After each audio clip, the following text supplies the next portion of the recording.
Continuing from Case 501. This is Dr. Chris Gonzalez, Head Researcher of Anomalous Entities for the Paranormal Investigations Bureau. Today is February 23rd, 2023, with the time at 12:30 p.m. Eastern Standard. It's been pretty quiet around here, all things considered. Infection rates have dropped since the start of quarantine. Rioters have been dealt with according to protocol before resorting to a more diplomatic approach. But while we tried to clean up the mess we both made, the Farzan Rebellion's plot still hangs over our heads. Okay, it took me a while, but I went looking in the astronomer's library for any reference of what's his name again? Axel? Adzael. Adzael. Okay, one more time. Jax, listen to me carefully. Adzael. Adzael. Got it. Anyways, I went looking for a reference to Adzael in the astronomer's library because it's basically the biggest library known to man, and I found it in this ancient encyclopedia. That library rearranges its bookshelves every 5 to 6 hours within a span of 10 seconds. How did you manage to find that thing? They have a website. How did you even get clearance for that? Oh, that library's been a public domain for a while. Well, public for us. I mean, the researchers, including myself, deemed it safe for recreational use after we found and contained all of the classified material. You mean the... Uh-huh. What about the CDs? The ones from Whitnam Radio with the whole sensory kill agent thing. Kept under lock and key. The VHS tapes too? Can we please focus? Sorry. Anyways, according to the records, this guy's been around since Earth was a floating ball of lava. Legend says Adzael was the one who created the first protein from his corpse, thus creating all life on Earth. Well, that explains the dinosaurs. Can't we just dig him out completely and drop a nuke on his head? Unless you want to run the risk of waking up a giant half the size of Texas and give him a migraine in the process?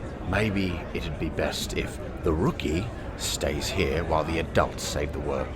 Eh? Only thing he's liable to screw up is the paperwork. I can handle the field work. Oh, really?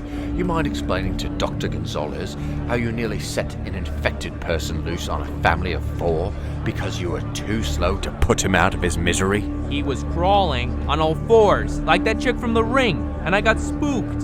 What do you want from me? I want you to do your job, you insufferable weasel. Are you just gonna sit there and let them hash it out? Let Virgo chew him out for this one. I didn't ask to get assigned to this team, you know. That makes 2 of us. I was doing just fine in the looking glass, but unlike you, I don't complain about orders. I follow them. And besides, I happen to like my job. So, whining and complaining will get me absolutely nowhere. I was told to voice my concerns, wasn't I, Agent Fowler? Don't drag me into this. I told you there was a time and a place. Exactly, a time and a place. This may be the place, but sadly, this is not the time. And another thing, don't you ever hide behind a senior agent when another is giving you a lecture, or I will personally throw you out the nearest window for the rest of the zombies out there to eat you for lunch. Do we understand each other? Sure. As long as you understand that I'll be taking you with me. What did you just say? You heard me. You know, those imaginary bruises you're suffering from can become very real if you want them to. Just say the word. I'm not afraid of you, you pompous little... Alright, that's enough, Capricorn. I've had my fun. Go check on the science team's progress with curing New Orleans of the Lazarus virus. But sir, That is an order, Capricorn. What a child. While you two were arguing, I've come up with a strategy. Dr. Morales will lead a strike team consisting of Agent Fowler, Silver Knight, and half a dozen agents into the mining town. There, they'll weed out any Farzan rebels stationed there and establish a base for the Alaskan field office to officially take over. What about you? Someone has to stay behind to keep this ship running smoothly. And with the way things are going right now, it'd be good to have my best security officer by my side. Think you can handle that, Virgo? Yes, sir. Good. Dr. Morales, you're in charge of this mission. I'll be in my office.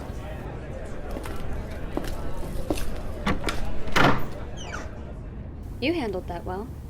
Just keeping my ship in order. Right, Irina? Don't throw my words back at me. Have we figured out the Farzan situation? One of them is a mole, and I have reason to suspect Agent Capricorn. His actions go well beyond that of someone who's never stepped in our shoes before. Sabotage, espionage, that sort of thing? Maybe.